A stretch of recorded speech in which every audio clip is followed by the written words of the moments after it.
Welcome to Sewer Mutant, the comic book podcast for weirdos like you. Our theme music is by Crudler, and you can find more of his work at crudler.bandcamp.com. I'm your host, Clint Finley, and I'm joined as always by my co-host, John Eckelberry. So this is an emergency episode where we pay tribute to the Maxx creator, Sam Kieth, who passed away on March 15th of complications with Lewy body dementia. He was only 63 years old. John, do you want to tell us a little bit about Sam Kieth for anyone who doesn't know? Yeah, he had a really unique style. He started off doing some indie stuff at Comico, and then he went on to do his own creator-owned stuff. He's probably most well-known for the Maxx and Zero Girl. He also co-created The Sandman with Neil Gaiman, which he only did a handful of issues of. He only did 5 issues of it, but I imagine that having that status as creator, he probably was able to reap some royalty benefits over his career from that. Yeah. And also, as part of that, he co-created the comic book, like the Vertigo version of Lucifer, who got their own series and a television series as well. So, like you said, just a few issues, but enormously consequential in his work on that book. Definitely. And Fantagraphics also, when he was really starting to explode, he got a Wolverine serial on Marvel Comics Presents, which we'll talk a little bit about. We just always seem to talk about serials. And then he had his own creator-owned series, The Maxx, of course, from Image. We'll talk about that too.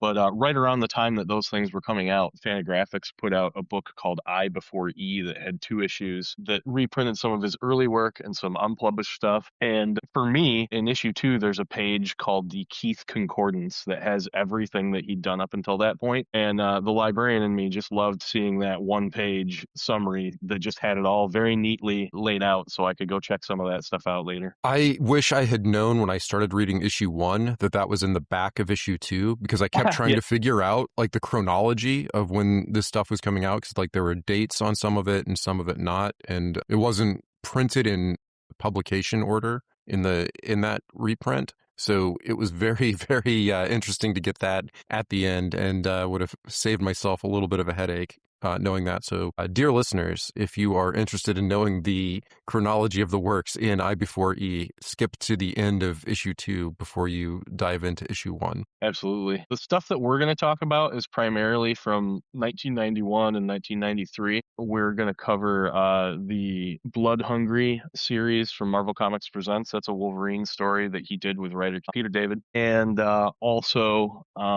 his first 6 issues of the Maxx. I also took the extra step of watching the cartoon show, which is probably the most faithful adaptation of anything I've seen. It really just beat for beat takes those panels and dialogue from the comic and puts it on the screen. The first 8 episodes of the show cover the first 6 issues of the comic, plus the half issue from Wizard and the story that was in Darker Image #1. Cool. Yeah. So before we get into all that, I thought we could just talk about our introductions to Sam Kieth and maybe what he means to us. I mean, for me, I can't remember if the first thing I read by him was Sandman or if it was Marvel Comics Presents. It would have been right around the same time when my family acquired a very large number of comic books from the comic book store in my town that was closing. And so I just had this like Scrooge McDuck jumping into the gold coins. It was like I just had this like giant library of comics all of a sudden that I could look at. And I've never even finished going through all of them. They're mostly in storage in Texas,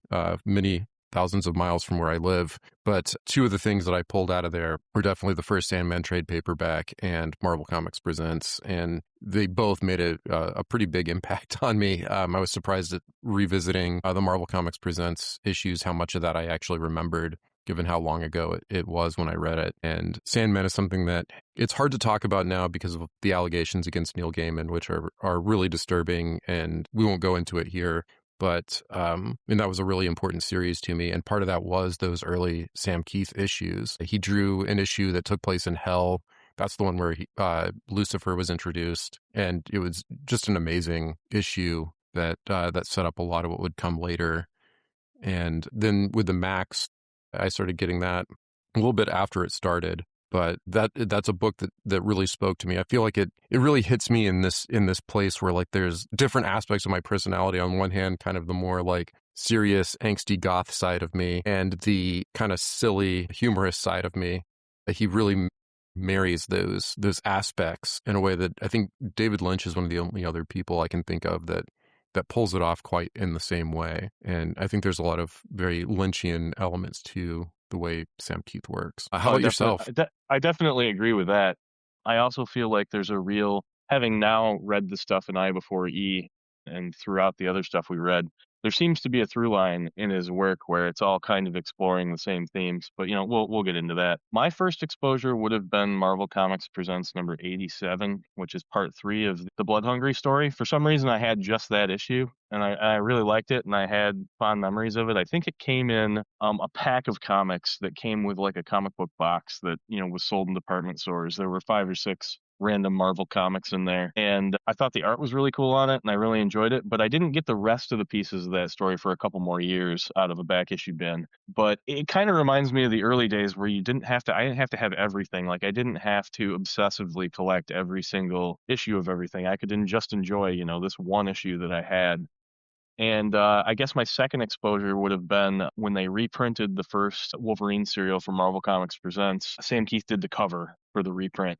It was called Wolverine Save the Tiger, and I still have that copy in my long boxes, and it's something that I've gone back to and read a bunch of times. And I definitely bought it because of his cover on the stands. I didn't know what was in it. I just thought the style was really interesting, and I wanted to check it out.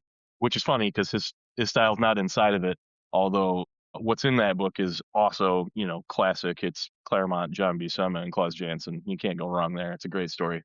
But those would have been the first 2. And then out of dollar bins, I got a lot of his MCP issues later, like the ones where he fights Venom. We're not doing that storyline today, but that's in there. And then the issues of the Maxx that came out. I think everybody had a copy of Darker Image #1. Like, that's a book that was just all over the place. And it's funny because some online sources claim that as his first appearance, but according to Capital City Distribution, the first issue of the Maxx actually hit store shelves 2 weeks earlier. So there's a little bit of dispute there. Yeah, I think that's right, that Maxx #1 came out before Darker Image #1. Darker Image #1 was supposed to come out before, but it was really late. So that's where the confusion comes from. Yeah, as were many Image books at the time. So, Mhm. they often hit shelves later than they had intended. I'm sure that they intended that to be the actual first appearance. And then, of course, there's a proto version from the 80s in Comico called Maxx the Hare, and that was in Comico Primer #5 in, I think, 1983. And some of that's reprinted in I Before E, so people can see that stuff if they want to. So he'd been ruminating on these ideas for a long time, and a lot of the ideas that pop up in the Maxx are things that you see in those earlier stories, proto Yeah. versions of. Yeah, so I Before E was something I suggested that we read because I had never looked at it before. I knew it from just reading the Maxx that would be advertised in issues of the Maxx as like this thing you could get to read his early work, and it was something I always wanted to do. So this was a good impetus to finally do that, and I wasn't disappointed. It's really interesting early work. It's the quality is all over the place on it. Some of it is really strong and shows you a lot of what he would do. I think coming right out of the gate too, that Comico Primer #5 is his first published work, and it's the first appearance of the Maxx. I think it really does look good. It's a little confusing to follow the action. I mean, he's definitely still a beginner in that. He was 20 years old when that came out, but I think it does show the artist he was becoming, or that he would become. And some of the other strips that were reprinted are really strong as well. The one about the girl with the frogs, I think, is the one that feels the most like the darker aspects of the Maxx, with a girl and her pets and some trauma associated with that. Is also, like you said, like some of the themes there very early on. Those detective stories, I forget the names of them. I think were like just visually, I think, a really good representation of his work and where he was going as an artist. I also I don't remember actually that much about the art in this one, but the one about the guy that's been trapped in a bathroom for decades, I just thought that was really funny. It was a lot of gag comics, just don't really land, especially older ones, it seems like. But I thought that one was really good. Yeah, I really enjoy. I wish every artist that I loved had a 2-issue series like this that reprinted all of their early stuff. It's so cool. I mean, some do. Well, everything always comes back to James O'Barr for me, but there were a couple black and white issues that were published of his early stuff at one point that is kind of analogous to this. But I do like that this made an attempt to really kind of do his entire chronology up until that point, at least of the shorter stuff. He did do some other work as an inker early in his career. He inked Mage for Matt Wagner for several issues for a couple years there. And he did some art for adolescent radioactive black belt hamsters, the Ninja Turtles parody. I also noticed this morning when I was looking over my notes again that he did one issue of Grimjack. I have a friend that's no longer with us that was a big Grimjack fan, so I'll probably check that issue out at some point. And also, we just did a Manhunter episode, and he inked some issues of Manhunter for DC, not the one we talked about, but a later version. Yeah, and this episode will probably come out before the Manhunter episode so listeners, you didn't miss anything. It's just the emergency broadcast is coming in before everything else. Yeah, so he also did a work with William Messner Loebs, who was the scripter on the first 24, 25 issues of the Maxx, and that was called Epicurus the Sage, and that was really critically well received, but not a big commercial success. That was from DC's Piranha Press imprint. And also pretty interesting that he did an Aliens miniseries that James O'Barr has said in interviews that Dark Horse approached him about doing, and he turned it down, and they gave it to Sam Kieth, which he said was probably a better choice for it. Though I know Sam Kieth had a really rough time on that book where the 20th Century Fox made him redraw a bunch of stuff or had somebody else redraw stuff in it. That's a little bit of a shame because I feel like his style would be really well suited to that world. I would like to see, Geiger designs through a Sam Kieth lens, but I haven't read that series yet, and it would be interesting to see, the published version and then maybe some of his sketches that were changed or something like that, if that stuff is out there and still exists. Yeah, I have no idea what was changed or if the earlier versions exist anywhere. Yeah, and so then we moved on to Marvel Comics Presents. And so, yeah, like I said, this was something I had read before. It was written by Peter David, who is also no longer with us, also an amazing writer in his own right.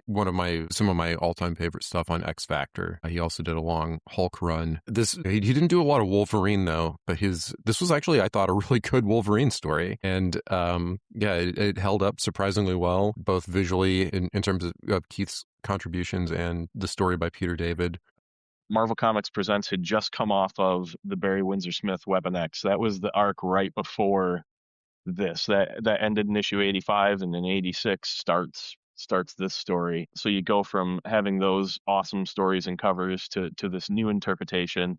And I feel like Peter David's writing is really funny and is really tongue-in-cheek. And much like many of other Sam Kieth's works that kind of try to blend fantasy and reality and kind of have a collision of those ideas, part of this story is that Wolverine gets like a hallucinogen in his blood early in the storyline. And so a lot of what we're seeing allows Sam Kieth to draw all kinds of crazy stuff and different scenarios that you wouldn't normally see in a regular Wolverine comic. But it all holds up pretty well and all looks really cool. I like the rendering of all of the detail, and it's the first appearance of Cyber, which is a Wolverine villain that kind of has some echoes of Sabretooth, in that they have this like grudge that from the past that's gone on, and he's one of the only people that Wolverine's scared of because he's able to beat him. And then this storyline is about him kind of reconfronting and overcoming him. And I like the idea that Wolverine doesn't really remember Cyber or all the details,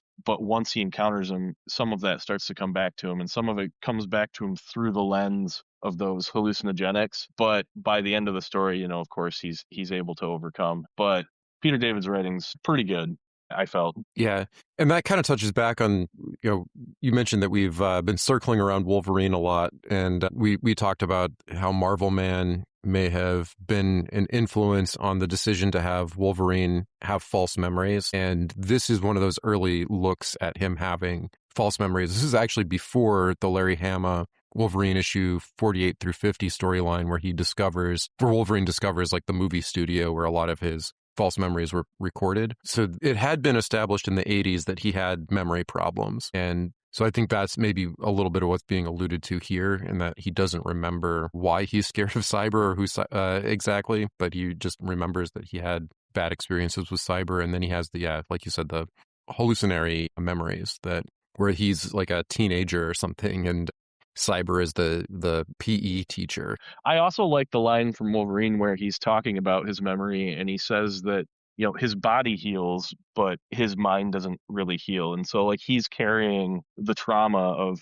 however long he's lived, which we don't actually know at this point because Wolverine's still growing as a character. But right after this story, there's another story in Marvel Comics Presents that Kieth does the covers for, but not the interior art, where it tells the story of Wolverine like 100 years before that or whatever. And that's eventually contradicted by the stuff in Origin that's told much, much later. But at the time, that was what we had as a past for Wolverine, and it's told kind of in a mythical way that's like, well, maybe this happened, maybe it didn't. But it gave some interesting insight into the character. Yeah. And so another interesting tidbit here is that Todd McFarlane was supposed to draw this storyline, okay, and he dropped out, and they brought in Sam Kieth instead. I could see that, and he'd worked with David on the Hulk at that point already, so that I could totally see that. Yeah, he and David were also supposed to do together a Friday the 13th comic, but they ended up both backing out, or maybe maybe Peter David wrote some of it, but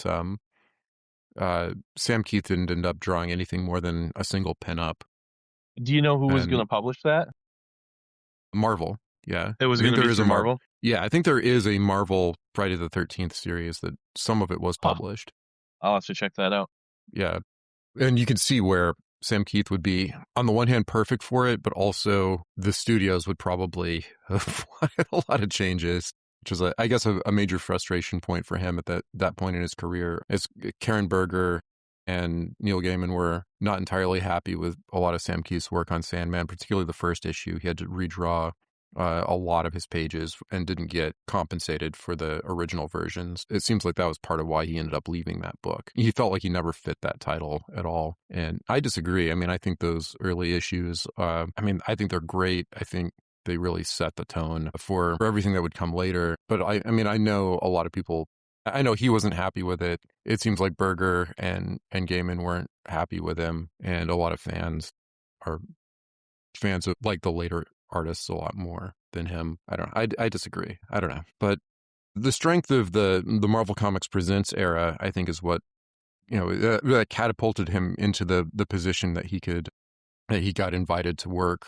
at Image. Like you said, the Darker Image is where that started. You mentioned of only doing anthologies and serials. That is where the Maxx started, was another anthology. So a lot of my information on Sam Kieth comes from a long interview he did with Sequential Tart in 2001 and a 5-part documentary series on YouTube by a YouTuber who goes by Uncle Jerk. I'll put it in the show notes.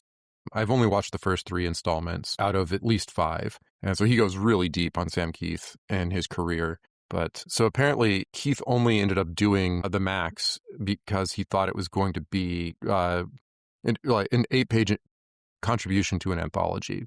Darker Image was supposed to be 4 issues. He thought he'd do 4 8-page stories in Darker Image, and that would be it. And he wasn't going to, he didn't want to do another monthly comic because he'd had bad experiences on Manhunter. He'd had a bad experience on Sandman. He had a bad experience on Aliens. His work is hyper detailed and a lot of work to produce. So he didn't, I think, want to do a monthly 22, 24-page comic book. So it seemed like a good idea to do an 8-page book that was going to, he knew it was going to sell well because it had Jim Lee and Rob Liefeld in it. So that seemed like a great opportunity. But somehow, I guess one thing led to another, and suddenly he's doing a solo Maxx book, and it ends up coming out even before Darker Image came out. And there's merchandise, there's a cartoon. It became this huge thing. Yeah, I mean, it looks like he kept it fairly on schedule. I mean, 6 issues came out in 1993, and another 6 issues in 94. So basically doing it bi-monthly, I guess. And that series ended up going 35 issues total. I mean, it did get stretched out a little bit at the end. It lasted until 98, but most people are probably familiar with the earlier, issues if that's what they were picking up at the time. But I did get a few of those later issues off the stands when they were being published. I haven't read all of them though, and I kind of would like to now. As I mentioned, I went through and watched the cartoon, which really, like, you can almost read it along with the comic and compare the panels and the dialogue. Um, and the cartoon probably goes up through maybe like issue 10 or 12 or something. I'll have to see. I know it at least to go through issue 6 because that's what I watched, but I have 5 episodes left still, which is exciting to me. And Yeah. there's also there's an interview with Sam Kieth and some of the other people that worked on the show on the disc that I watched this morning, and that was cool to see him, talk about it. And as he's talking, he was doing a sketch of the Maxx and doing some coloring and stuff on that, and showing some of its designs and things like that. It was nice to hear him talk about it, and to say it was just kind of a real kind of lightning in a bottle moment, that like he got to make this comic and then almost immediately within a year or two have it made into this show and have so much input on it, and have it be so faithful to his work. And he said that I think this interview was from like 2009, and he said looking back on it, it was one of the best times of his life creatively. So that's really nice to hear. Yeah, that's one of the things in the documentary, that he's a very self-deprecating creator and very modest. And he had a very bad time. I mentioned with Sandman, with Aliens, the Maxx ended up becoming a nightmare for him legally. There's not much detail about this publicly, but apparently there was a protracted lawsuit that started in like 93. So basically from the very beginning of the Maxx, and it didn't get settled until the 2000s, like 2001 or something. Wow. And it nearly bankrupted him. It destroyed his faith in humanity. I can't find, so the documentary refuses to say, and he's barely spoken of this publicly at all anywhere, but he won't say who sued him, but it was somebody who claimed ownership of the Maxx, or co-ownership or co-creation of the Maxx. And it seems pretty clear it's not William Messner Loebs or anything. Well, and it's pretty But wild because he had those earlier stories, with Maxx the Hare and all of that. So it doesn't seem like somebody could come in and, claim that they it seems like that would be more public too, but who knows? Who knows? Yeah, I have no idea who it was, but that he said that when he looks at the Maxx, a lot of people look at the Maxx and see nostalgia. They see this great comic book, and all he sees is lawsuits. But he is really positive about the cartoon. That's like the one thing in his whole career, it seems like, that he is actually like proud of, and that he had a positive experience working on, is really enthusiastic about. Maybe he allowed himself to be more enthusiastic about it because other people were working on it too, and he was a little more comfortable talking about, their work and what they brought to it, and not just himself. Because like you said, in the I Before E, both forwards in issue 1 and in issue 2, I think the first one's by William Messner Loebs, and the second one is by the somebody from Fantagraphics. But they both talk about that, about how like self-effacing he was, and how he was never really like satisfied with his work. Always felt like he was riding other people's coattails, or that other people perceived him to be riding other people's coattails. Yeah. That certainly wasn't really the case. He really came into his own and was a fantastic creator, loved by many. Yeah. So, yeah, I think you're onto something there, about part of it being that it was this collaboration with all these other people, and he can't just be self-deprecating there, because if he were, it would be to drag down a lot of other people who were putting a lot of work into it. Though that said, also, I mean, William Messner Loebs was a huge contributor to the Maxx by all accounts. Like he's only credited as the scripter, but they would have long conversations about the stories in advance of Sam Kieth drawing an issue, and he had a lot of input. It was one of the really major important contributions, is that they had a disagreement over the character of Sarah, who's introduced in issue 4. Sam Kieth had actually had planned on having her commit suicide in that issue, and William Messner Loebs said, "I'm not quitting the series, but I won't write that. If you want to have a teenager commit suicide in your comic, you have to write that issue. I'm not doing it." And so Sam Kieth ended up deciding not to have her commit suicide. And then she became a really important character for the series. Well, and they still got to explore those, those issues. That the issue that you're talking about still deals with those things, but she just makes the choice at the end not to kill herself, which is great. Yeah.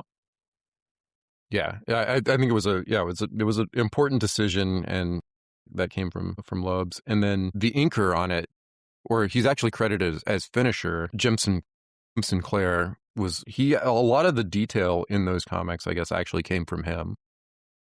Very cool.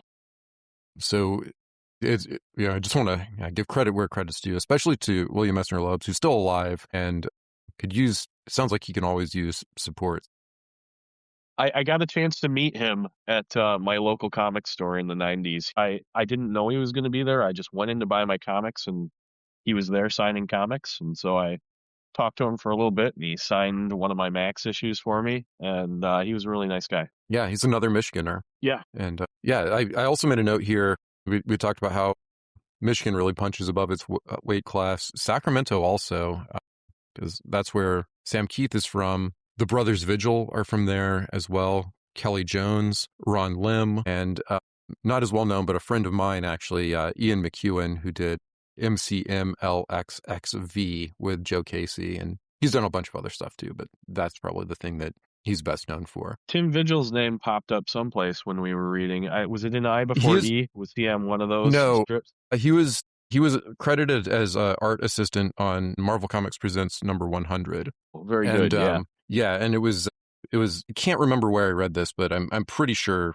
I mean, it seems obvious that Sam Kieth brought him in to do it, but they knew each other. I have heard, so a collected edition of Sandman Preludes and Nocturnes. Sam Kieth, his dedication is to his friend Tim and everyone in jail. And I have heard that the Tim that he mentions there is Tim Vigil. Oh, that's cool. Yeah, both of us, of course, are Vigil fans. And I suppose at some point we'll talk about, Faust and all of that. But it was neat to see his name on like a mainstream comic. It's not like he does a lot of Marvel work or whatever. No. That issue 100 was kind of interesting because normally Marvel Comics Presents is, 4 8-page installments. But for issue 100, they got all the characters that are normally in the book and told one big story that runs through the whole thing. So it's actually a regular 22-page story, although they still kind of broke it up with the different characters. They've got Dr. Doom, Wolverine, and Ghost Rider. And I think,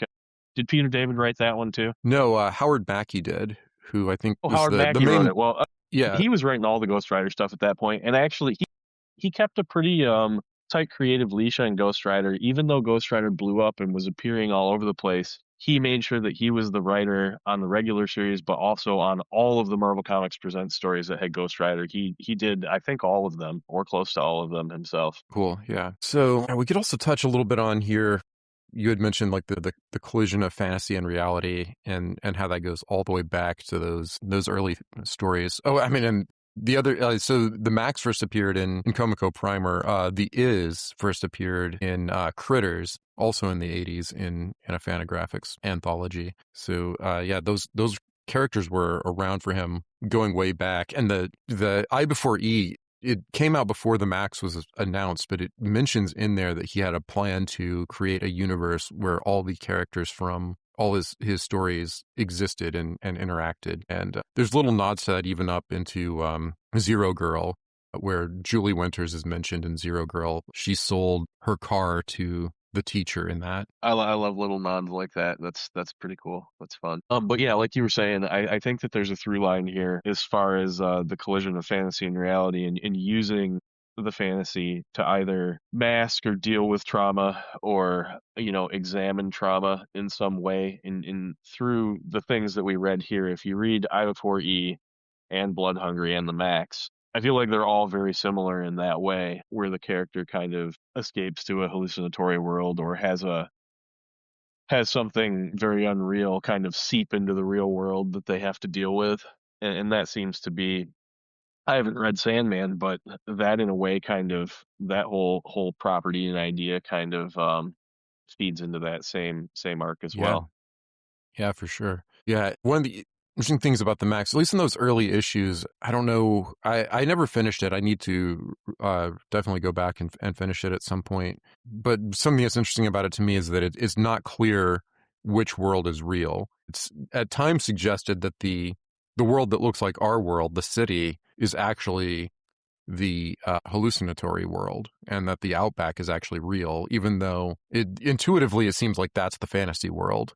But there's reason to believe, at least within, I read the first 4 issues for this because that's what's in my, I have the Maxximized reprints, and they're bundled in sets of 4. So I stopped there, and then I watched the first 2 episodes of the cartoon, and Yeah, I think there's reason to believe from that the urban world is actually the fake world. Yeah, Mr. Gone straight up says that to the Maxx at one point, although he's the villain, and so like I then inherently try to, I feel like I disbelieve him. But it is possible that in that world, the true world, is the Outback. I guess it's worth talking about. You mentioned that IDW republished the whole series. Was that like around like 2012? I want to say maybe I'm off there on the year, but they republished everything with new colors, and they reprinted it all as single issues as the Maxximized, and I picked up a couple of those when they came out. I kind of wish I would have bought them all, but I wasn't going to the comic shop as much. And then they did the hardcovers or whatever, which are probably also out of print now at this point.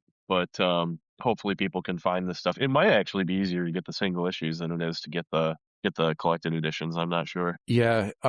So I don't think there were trade paperbacks until the early aughts, I think, from Wildstorm. And then there's the Maxximized reprints. I don't know what they go for now. I got mine on clearance at my local comic shop for like $5 each or something. Just a steal because they're beautiful books. Getting the single issues though is those have the letters page, which has a lot of Sam Kieth interacting with people. They have ads and stuff for I Before E and information about his past work. So I think it's worth getting those.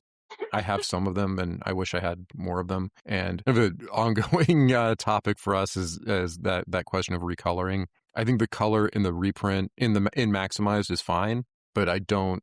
It seems so unnecessary. The color was great in the originals. Why publishers keep doing this? Actually, Sam Kieth explains in the introduction to the first one that he felt unhappy with the colors the first time around. He doesn't blame Steve Oliff, who did the colors, for that. He blames himself for not having enough time to supervise things, or everything was happening so quickly that Steve Oliff had to do rush jobs a lot and there wasn't time for corrections. So this is supposedly it was, the Maxximized versions are closer to what he wanted them to look like to begin with, but there's something more vibrant about the colors in the originals. Like it's a more muted color palette in Maxximized, where there's a lot more like popping bright colors in the originals, and I think that suits the story better, and it's what I think people it's the version that people fell in love with, and right. to go and change that, I don't know, it always rubs me the wrong way, it seems like, but at least in this case they don't look as bad. Much as they say that it's a very the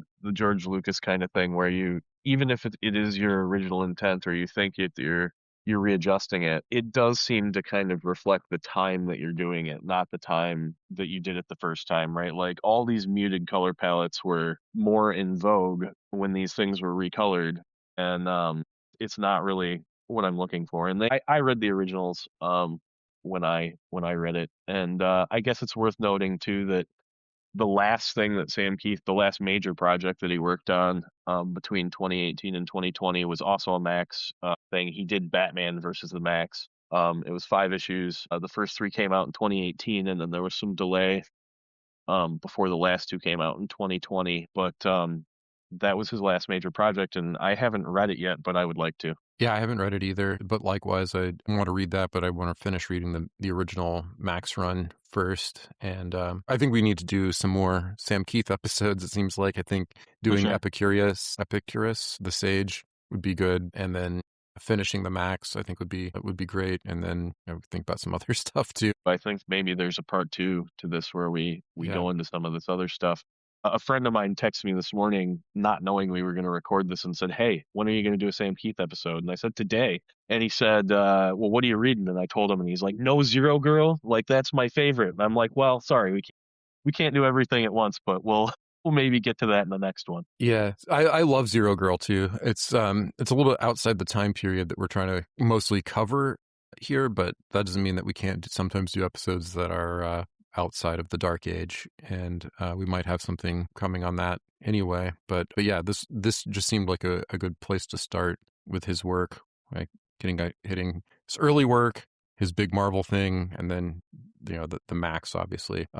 Yeah, I guess something else that I found interesting revisiting this is like, so much of like the philosophical aspects of it just flew right over my head reading it as a kid. I had no idea who Camille Paglia was. I had no idea who Gloria Steinem was, or what what anyone was talking about. So now it's very interesting to look at that stuff now and see also it seemed like Sam Kieth was, even though it was William Messner Loebs writing the dialogue, it felt like it was like Sam Kieth having a conversation with himself about all these issues, about feminism. I guess two different extremes in Steinem versus Paglia, and trying to triangulate his own position within that. And then there's bits where Julie is like, well, she's usually admonishing the Maxx, which is like, what right do you have to weigh in on this? And I feel like that's also him part of his conscious, like asking himself that same question with a lot of what he's doing. It's there's just nothing like that in like a mainstream comic, and it really wasn't a mainstream comic except that it was coming out from Image and it had what looked like a superhero on the cover. But I mean, it was definitely it would have been more at home with a kitchen sink or Fantagraphics or something. It seems like it was very much like an underground / alt comic that just happened to the way things worked out that he got to do it at Image. Yeah, right time, right place to get that kind of exposure. It kind of blows me away reading those old letters pages and being like, oh man, like all these kids are into this weird alternative comic, and they're, sending in their sketches of the Maxx and, talking about how much they like it and stuff. And it just seems like a really underground type concept to be out there so large. Yeah, I mean, I picked it up at 12, 13, and I think actually the first issue I had maybe wasn't even number 1, but issue 6 where he fights Mako the shark, and yeah. Which I guess he put in there to try to make it more of like a normal superhero comic, but Maxx just spends the whole issue basically running away because his claws are glued shut. So it's like even when he was trying to do like a mainstream superhero comic, he just couldn't help himself but to make it into something that was, just funnier and sillier and just a lot more fun than another grim and gritty superhero. Even like I said, it definitely is grim and gritty at times, but just in a completely different way from Youngblood or something. It's funny, I read that issue this morning, and it was fun to read it and then watch the cartoon version of it back to back, and I was like many Image comics at the time, they would have other Image characters guest star occasionally. And in issue 6, Savage Dragon's in it for a minute, and I'm like, well, what are they going to do with that? And it's cool because on the show, it's the exact same scenes, but they just create like their own detective character to fill in and he has the exact same dialogue that Savage Dragon has in the comic, but it's just not Savage Dragon. It's just a detective that kind of reminds me of Sam from Sam and Twitch. And then even though I haven't read issue 7 yet, I was like, well, what are they going to do with Pitt?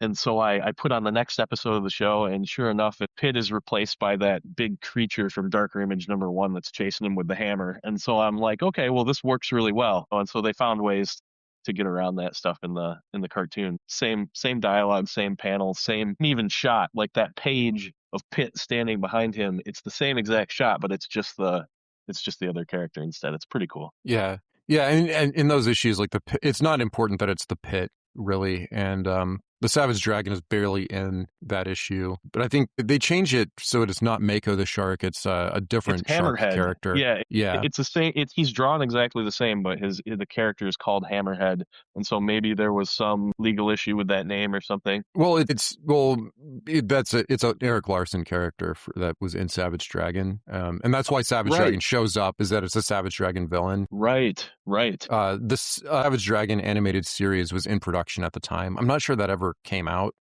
but it was just like an absolute no-go. The Pit may have been more doable, but they just didn't do it either. Right. Yeah, but I would urge anybody to check that out. You can get those DVDs from Amazon. They're manufactured on demand, so they're still available out there. I don't think it's streaming anywhere, but maybe it is. Maybe you can buy it on Prime. Yeah, I think you can pay. It's really cool. Yeah, you can pay per episode on Prime, but the DVD has all those extras, so that seems worth it. Yeah, there's commentary on every episode, and then there's also that behind the scenes documentary, so totally worth it. Totally worth the $20 that they spent on it. All right. Well, I think we're gonna have to leave it there. Let us know what else you'd like to hear us talk about. Yeah, shout out to Sam Kieth, one of the greats. It's a tragedy that he's gone, but he left behind an amazing body of work that we can continue to appreciate for the rest of our lives.